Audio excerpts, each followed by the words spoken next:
Hello and welcome back to Spill the Soup, the podcast that gives you insight into the life of a 2022 Jewish college student. I'm your host, Marley Comito, and this week we're going to be talking about the challenges of finding a balance between our academic and social lives as vibrantly, high-powered, and busy teenagers trying to make the most out of our days here on campus as possible. Today I am joined by a very exciting guest who also just so happens to be my big from our sorority, Rachel Hale. Welcome to the show today, Rachel, and many thank yous for coming on and being here. I'm seriously so excited. I can't even say it enough. But we can start off by having you introduce yourself quickly to get familiar with whoever is listening today. I would just repeat your name, where you're originally from, what year in school you are, what your major is, where you're living on campus this year, if you want to include that, and then anything else about yourself that you feel would be interesting for any listeners to know about you. Sure. Thanks, Marley. I'm so excited to be on today. I was so excited when she asked me. Like she mentioned, we happen to be in the same sorority, but like Marley, I'm originally from the Midwest, from the Chicago suburbs. I'm a sophomore here at the University of Wisconsin, and I'm living on Langdon in my sorority house, and I'm double majoring in journalism and political science with a certificate in Jewish studies. Love. Amazing. And in case this is anybody's first time listening, once again, I'm Marley, the host of this podcast, and I'm a freshman here at UW-Madison, hoping to also major in journalism. So it's been wonderful and very, very helpful to have such great role models like Rachel around for me to look up to and help me with that. But with all that being said, we can get right into the episode. So, yeah. Rachel, you mentioned a little bit about yourself already, but the main reason that I wanted to do this episode with you, aside from the fact that you're a sophomore, so obviously having more experience on this topic than my, little freshman friends and I have, is the fact that you are quite possibly the busiest human being that I've ever met, besides maybe my mom or something like that. But I just wanted you to kind of give a total run through of all the things that you do, extracurriculars or clubs that you're involved in, your course load, and however many credits you're taking this semester, and how that impacts how crammed your schedule is. Just kind of give us the rundown. Sure. I'll try to give the highlight reel. It might be hard to think of everything, but the max amount of credits that you can take here is 18. And I took the max amount of classes, so that ended up being 17 credits. But on top of that, it just so happens that I'm in an exec role. I'm a new member in our sorority, but I'm also involved outside of that in Hale. I take classes there and involved in other Jewish life on campus. I'll go to dinners at Chabad occasionally, that type of thing. And I'm also an editor at our fashion and lifestyle magazine, Moda, in addition to writing for the Daily Cardinal, which is our more traditional campus newspaper. But beyond that, through some of my majors, I've found other ways to get involved. I'm also in the Honors College, which sometimes will have additional events or that type of thing. And then the other, I guess, the main time constraint would just be that I do a lot of freelance journalism on my own. So sometimes outside of what I do with campus publications, I'll be writing for outside organizations as well. So I guess between that, there's definitely a lot going on. So lots to work on with balancing everything. Yes, love. That's so cool. Again.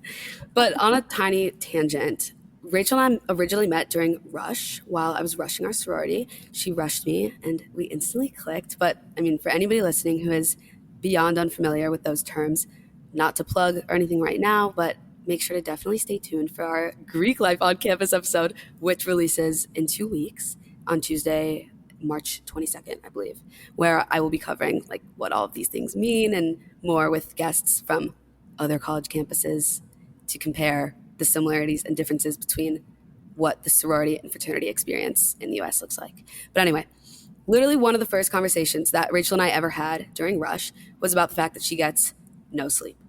And I just kind of wanted to talk about what that's like, because I genuinely, personally cannot function without sleep.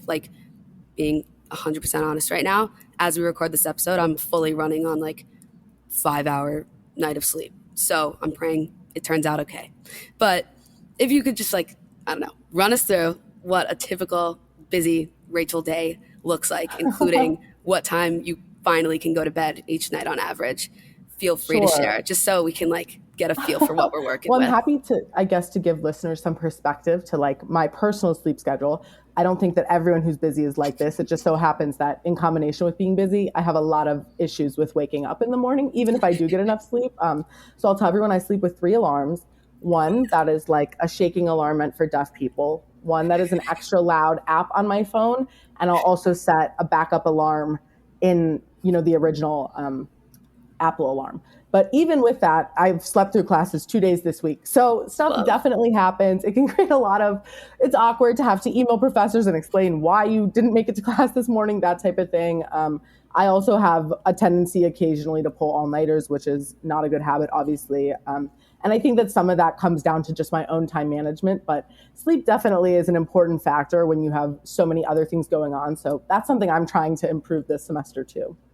What does your roommate think of like these alarms? Because I once had a deaf person alarm, like when, like in middle school, my mom and I used to fight about me sleeping with my phone in my room, and of course my excuse was like, oh, my alarm's on my phone. So despite me, she got me Right. the probably like the worst alarm. And I remember when it would go off, like I would wake up crying. Like it's quite Oh possibly my the most gosh. traumatic experience. I just cannot imagine doing that every single day. Like what? Oh my gosh. Well, I've had so many scenarios where my alarms have ended up factoring into my relationship with my roommate. This year, it turns out my roommate doesn't like sleep there as much as I do necessarily, so it hasn't really been an issue for us. Last year, my roommate it was a song by Beyonce. I'm trying to remember the specific song. May have been, I think the song was Love on Top by Beyonce. Great and my song. roommate could sing the song because it would go off every morning. But I've had in the past, my high school friends, I had this like traditional like analog clock that we called Big Red because it was this huge whatever at summer camp one summer. There was a day where I decided I was going to wake up early to go on a run. Nothing ever starts good when you want to start the day like that, so I should have known. So And true. my alarm slipped from the top of the cabin down to the Israeli counselor sleeping underneath me and woke up the whole cabin. So my nickname on the back of the shirt that summer was Rachel Bomb Clock Hale. So I've definitely had a few times where the alarm has caused some trouble. You know what? It's unique. It's like it builds Right. character. That's always part of my personality trait. Yeah. Oh my God, I love it. Okay, well, I'm also like wondering if you could change to having, a less jam-packed schedule, academically, socially, everythingly, would you? I think that one of the cool things about being on a college campus like this is there's so much to get involved in. And I'm lucky that I don't love all my classes, but for the most part, I'm doing stuff that I'm really engaged in. And the social stuff that I'm doing, like being in a sorority and writing on campus, I really enjoy. So I don't think I would change the things that I'm involved in, but I do hope to improve my time management because what I've kind of realized over the last few years is that no matter how busy I am, how many courses I'm in, how many things I'm involved in, the task always expands to fill the amount of time that I have. So it doesn't matter even if I was in less classes or less involved, I would still probably have a similar sleep schedule and feel just as busy. So I don't think that I would change anything, but that's a really good question. Yeah, no, that's so interesting. I feel like personally, if I'm not driving myself borderline insane, like I'm almost more unlikely to be productive. And I get that that's totally like low key a character flaw. Believe me. I think a lot of people feel that Yeah, way because like sometimes it's easier to actually keep stuff on track when you have more of a constrained schedule. seriously, and like I haven't heard the end of it from my parents, like to stop doing too much or pushing myself too hard Of course. throughout high school and even now. But I don't know. I like the thrill. Like I don't like being bored and sitting still. And if I'm not insanely busy, I feel like there's always something that I could be doing that'll help me later on. And yeah, maybe that's not the healthiest lifestyle ever, but I don't know. Excuse my language. Like we don't normally do that on the podcast, but I feel like it's fitting and it feels good to get shit done. Like I know you feel the same.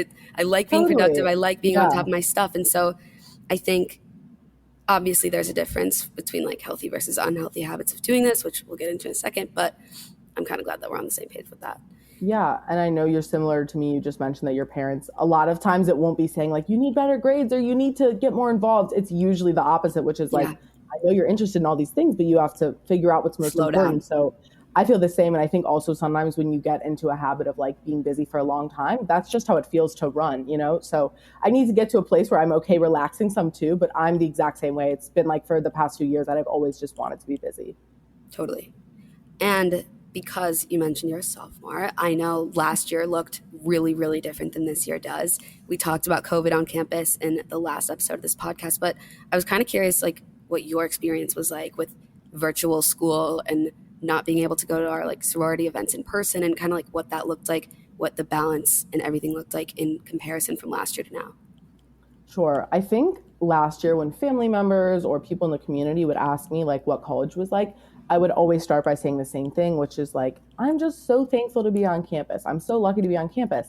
And that's true. I was so lucky to be on campus, but that didn't mean that just because COVID might have had a more disproportionate impact on other people, that it didn't really impact me. And I think it was actually hard for me to realize maybe how much the pandemic impacted my freshman year until I was a few months into my sophomore year, because that's when because you get used to what's around you. So I Mm-hmm. had nothing else to compare my college experience to last year. So then suddenly this year to see what it was like to be in normal social settings and to have classes be in person, it was like, you know what, maybe this impacted me more than I realized. Like a specific example is that at one point our dining halls completely shut down. So we had to get food as like takeout from the dining hall and then eat in our rooms or somewhere else. So for months on end, my friends and I would just be sitting eating our food out of cardboard boxes on the floors of our already very small dorm rooms, or I'd be sitting eating alone on a call for my sorority. And there were a lot of social interactions that typically would be really exciting for freshmen, like meeting friends on your hall or at kind of like initial orientation, get to know you events. And not having those things, I think really maybe might have spurred the growth of like the first part of my freshman year. I remember there was a lockdown last year in two of the dorms in the southwest area of campus, and that happened to be one of my dorms, because of COVID. And following that lockdown, so many people were worried that we were going to get sent home from school that they actually moved into other apartments. So by maybe October of last year, there had already been maybe 15 people who moved out of my floor. So it was definitely a different experience. But looking back on it now, I am still so thankful that I was on campus. And I think with school, even though it was different to be online, it wasn't so far from what it is now that it wasn't like an awful adjustment. And for me personally, I've always loved having really strong relationships with my professors and the peers around me. So it was really great to get back into in person this fall. Yeah. And like, what were your main tactics for like staying positive and finding a way to be able to do your schoolwork productively, being like trapped in a dorm room all the time and try to like meet new people and branch out because college is such a big adjustment from high school social interactions? Sure. I mean, obviously it wasn't perfect all the time, but one thing that I always loved doing was just finding different places on campus to go do work outside of my dorm room or outside of the lounge in my dorm. And that's obviously that still holds true even now that we're in person with classes. Our university just has so many great spots. I love going to the historical archives library or one of our student unions, and just having a view outside, being able to look at the lake. It's just so nice. And also that way, it was really another thing that I would do, I guess, is aside from finding these different places on campus to study, to switch up my routine, would just be taking breaks with people where we would go outside and walk along the lake or like go get food somewhere. And like, I think just trying to make it, especially last year when it was so mundane and you had the same exact schedule every day, finding different ways to like switch up my schedule really helped me still be like motivated about my classwork. And another thing is just I still tried to find ways to connect with my professors because I found that I was a lot more engaged if I had a personal relationship with them. So I Yeah. would try to take the time to go to office hours or to email to introduce myself. And again, those things are still have helped me this year when we're in person, but last year especially it really helped kind of make it through like that difficult time. That's so interesting. I never would have considered like so many things that you could do to make something kind of out of nothing. So awesome. But kind of on a different note, and back to what we were talking about more before, overwhelm and anxiety, I feel like, are two pretty huge symptoms, at least from my personal experience, of living this kind of lifestyle of having a jam packed schedule and trying to fit as much in a day as possible. Um, and they're not always as easy as it seems to manage. I know we've talked about, yes, we can be productive, but the process of getting there is not always an easy one. And I wanted to mention that I think there's a huge distinction between being someone like manic versus being somebody managed. But yeah, like my old therapist used to always teach me all the time in high school to shut off manic Marley. And this is like the part of ourselves that can't think straight because they're so overwhelmed and submerged in all that they have going on in their lives that it completely consumes them. And then our conscious, like normal, relaxed selves, like the way we're having a conversation right now, just go completely into hiding once you get to that point. But instead of manic Marley, I am now trying to be a managed Marley. Look at that. And that's someone who, yes, has a packed schedule and an ongoing resume of activities that I'm trying to be involved in and do every day, but also somebody who knows how to properly, or not knows, somebody who's working to actively learn to properly manage all of these things in a very healthy and productive way. So I don't know, I kind of wanted us to shift our discussion a little to talking about what that's like and how, I don't know if you've had this experience too. I kind of imagine you have. Absolutely, yeah. You do it well every day, but how we're able to like be and distinguish that version of ourselves as 18 and 20-year-olds, because I don't know, I feel like that really isn't easy. So yeah, I always like to give some words of advice on these episodes to anybody listening. But please, please, please don't interpret this as me being preachy. Like, oh my God, the thought of that, like, literally makes me cringe, like, to even consider that. I promise I'm not trying to sound preachy. We're just trying to help and share advice, some words of wisdom. Yeah. So yeah, Rachel, like, I'm sure you have tips and tricks on how you do a good job of managing your life as a friend, a student, a writer, a daughter. That's sweet. You're giving me too much a new credit. member. But it's so cool. Like, again, like, I haven't met somebody like that. I've met people that are just, day to day, or I went to school today. Like, like that's it. So because it's so interesting, like, I'm taking advantage of that. But I think we can talk about that for a little while before we wrap up. Just finding that distinction.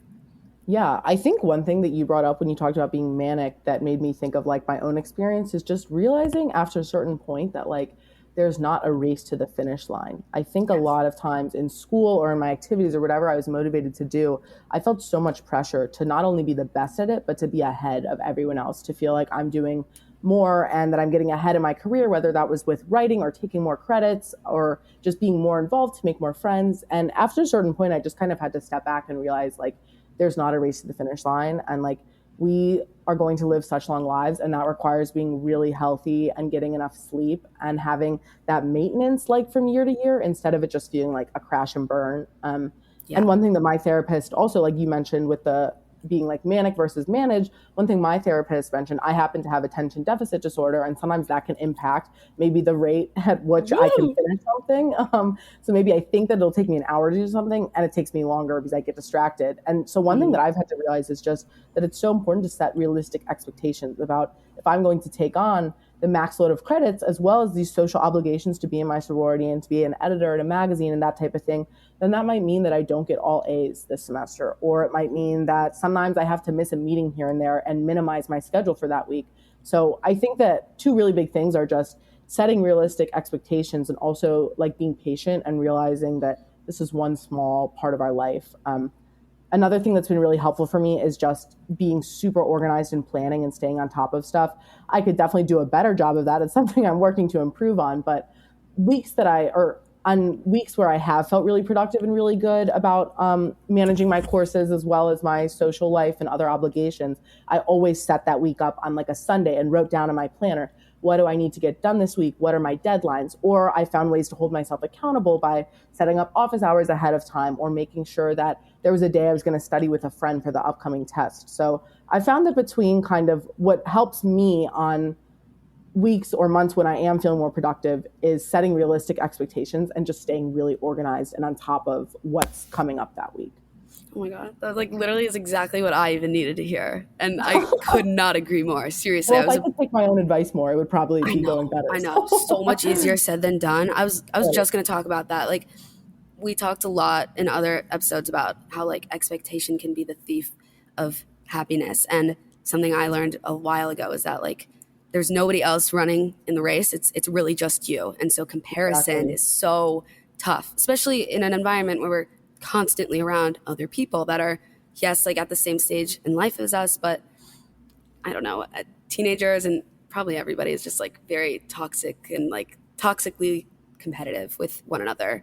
And so that can feel like a lot of pressure to be the best. Especially if you're looking on LinkedIn, seeing everyone posting about their summer internships. Wait, stop. I still need to like download LinkedIn and set it up. Like that's added. That's like literally in the list of things that stress me out right now. I actually need help. If you're listening to this, connect with me on my future LinkedIn and connect with Rachel. But yes, we got to set that up after this. But yeah, like for me, I'm literally the same as you. My notes app is actually my best friend. And that's like the best advice. Like if I have a thought, not like without paper in front of me, like boom in the notes app. I seriously, it's like a diary. Like it's the best. Free on your phone, always with you. Like don't let everything overwhelm you. And I know everyone says like, oh, like if you write it down, like it's therapeutic and like journaling, but like it is when you can Mm-hmm. see everything that's stressing you out all in front of you, or everything you need to get done that day, or the phone calls you need to make, the texts you need to send, the homework you have to do, when it's all written out and you can see the words on paper or on your phone, it actually makes the process seem so much smaller, you know, when it's all like clouding over you and it feels like there's a million things out of your control, or like if I'm thinking about this, then I'm going to forget that I also have to do this. Like, really, just write it down. It takes 3 seconds, and it feels so much better. Like, my planner and I, that's my ride or die girl right there. Like, she goes everywhere with me, color coded. Seriously, like I check off boxes, and then like the satisfaction of checking off that Right. box when you do Sometimes I something. think I write stuff down just to cross it off on the Literally, list it's because it's so nice. amazing. Like, you'd think such a simple task wouldn't bring that much emotion behind it, but like it does. And so also keeping a calendar in your phone. I know that Right. sounds dumb. Like everyone uses what, Google Calendar, Apple Calendar. I use an app called Time Tree. I would love a sponsorship. Like I could actually preach about this app for like an entire episode. I love it so much. Don't know why. My friends and I downloaded it because you can have like a communal calendar. Right. So like families probably use it more. But you can just plug in everybody's own stuff. But I made my own, and like it's color coded by like my sorority events are pink, my class schedule is black, or like other school calls are blue, like stuff like that. And I've used it for so long, and I seriously check it like every day, and it helps me No, so it's so much. helpful. Just having all of that written down right in front of you, like it almost like takes the burden off of like your mind. Like you can Just focus having it on. laid out right in front of you. Yes. Totally. So I think that's also like my number one thing of like balancing everything, just being organized. And even if you're not an organized person, such an easy task. Like really it helps. And something that I've learned to teach myself, especially with schoolwork, but also, I don't know, sometimes I'm bad at responding to my texts and getting back to people or doing this. Like, it's okay to procrastinate sometimes. Again, like, you really have to be in touch with yourself and know what works best for you, but also, like, always having a plan. Like, I also, Yeah. at the beginning of every week, write out what my plan for all my schoolwork for that week's going to be, like, day by day. Like, today I'm going to do this, and then I'm going to do that. And if I stick to this plan, then I'll have my paper done by Friday, like, stuff like that. But sometimes, yeah, like, it's okay to not always have that or be on that plan, because things that we don't know can come up, and you can't always beat yourself up about it. Like my worst thing is being, I'm so ranting right now, I'm sorry. My thing is being a perfectionist, and I'm sure you can relate to that. Like, and that Of comes with a course. lot of the competitiveness and stuff like that. I always want my schoolwork to be perfect, my relationships, my social life to be perfect. And like perfect doesn't exist, you know? Yeah. Everybody's running their own race, doing their own thing. There's no right way to do something. So yeah. Totally. And I guess one thing I'll say too to add on to that, just because we were talking about, setting up a plan and like ways to hold yourself accountable throughout the week, that type of thing. All of that is great when you're on a roll. When you wake up to the 7:30 a.m. alarm and you're working out and you make it to your first class and everything's going well, of course you feel motivated on top of stuff. What gets hard is when you sleep through the alarm, or you don't do well on the test that you studied for, or something comes up and your phone breaks that day and you have to reshift your whole schedule. When something like that happens, that's when it's so hard to regroup and figure out, okay, how do I still stay focused when all of a sudden, like, it's not this aesthetic Pinterest board anymore of studying, and I'm wearing like the same sweatshirt from yesterday, and like, you know what I mean? Yeah. And I feel like when that happens, that's when it's really just figuring out, like, not like what does the whole week look like, but like what are the top 3 important things for me to do today? Like, how can I reset? Because I totally relate to what you're saying with that perfectionism. And sometimes when it feels like it's not going well, suddenly it feels like everything's going really badly. Yeah. And it piles. Like I've had days like that. Like you wake up late and I'm like, I already want this day to be over. Like I want to start over so I can like have a Exactly. clean slate. You don't always need a clean slate, you know, like you can bounce back. And that's hard, but possible. So yeah. And that's the other thing I've learned, like with balancing absolutely anything in life, putting your mental health first is seriously like the most important. And I know that sounds so cliche, but if you don't prioritize your well-being, it's all going to pile and come crumbling down. There will be a lot more of those like not doing well on tests because you're not sleeping at night and stuff like that. And so you have to be like setting yourself up for success while trying to manage all these things. And you really should always be prioritizing that. And if you need to email a professor that you couldn't make it, that's okay. You're not going to die. Yeah, You're not going to, no one's absolutely. going to hate you. Like it's okay, you know? So Totally. I always like have to keep reminding myself that too. I'm telling it to everyone right now, No, and including just me. finding ways to minimize like like your obligations for that week if you have to. People generally tend to be pretty understanding about stuff if you keep them updated about where you're at. It usually only becomes an issue if you email a teacher after the deadline has passed, or email an editor when your thing was due 2 days ago, you know? But I feel like generally if you keep someone in the loop while you're in the process, or reach out to your professor the second or third week of class that you're struggling instead of the day before the final, people try to help you out along the way. Totally. And ways to minimize that even is by keeping a strategic plan all along. Thinking ahead really does benefit us all. I'm serious. It's a good secret. But yeah, I think just kind of like wrapping up all of that, reminding yourself that like it's okay to breathe, to sit down, to go to bed early some nights, to not always have something to be doing, no matter how hard that may seem. Believe me, I get it. And that you're doing enough and that you're doing just fine. You know, there is no perfect. There is no, even though I think you're an amazing example of like somebody who balances school and social life, somebody else could like be in your shoes and do it completely differently. Like there is no perfect, there is no formula. You just kind of have to find what works for you and not compare that to others' experiences. Tying back to what you said earlier, there's a quote that sticks with me sometimes that's, if you fail to prepare, you're prepared to fail. And even if it's not as drastic as real failure, and failure can be good sometimes, it does make me think about the work that you put in on the front can help so much later and pay off in the long term. If you can just feel better about being 10 minutes early somewhere or turning something in a day early, it can help alleviate so much of that everyday stress and anxiety that we were talking about. And I love that. I repeat it one more time. I wanted to stick with. We'll leave on that and note. Then we'll have to remember the manic versus manage. All right, the two takeaways from this. Right. Go ahead. If you fail to prepare, you're prepared to fail. Yes, and learn to manage instead of being manic. We'll work on the flow of that one better. I totally feel like we could talk about this for hours, but I love that so much, and I think it's a perfect note to leave off on from our conversation, since that is all the time we have for today. Rachel, my role model, the perfect big sister I never had before college. I'm so not even trying to flatter you. Like, this is just like the way I speak about you, like kisses. Thank you. Seriously, thank you so much again for joining me this week and being so honest and helpful. Thank you for having me. I had so much fun. You were amazing. And to everybody else listening, thank you always too for listening to this week's episode of Spill the Soup.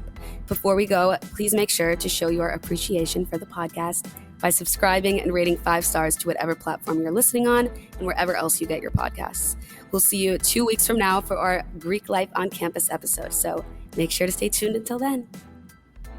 Spill the Soup is part of the Jewfolk Podcast Network. Please subscribe, rate, and review the show wherever you get your podcasts. For more information, go to tcjewfolk.com/podcast or email the show and others at podcast@tcjewfolk.com. Thanks for listening.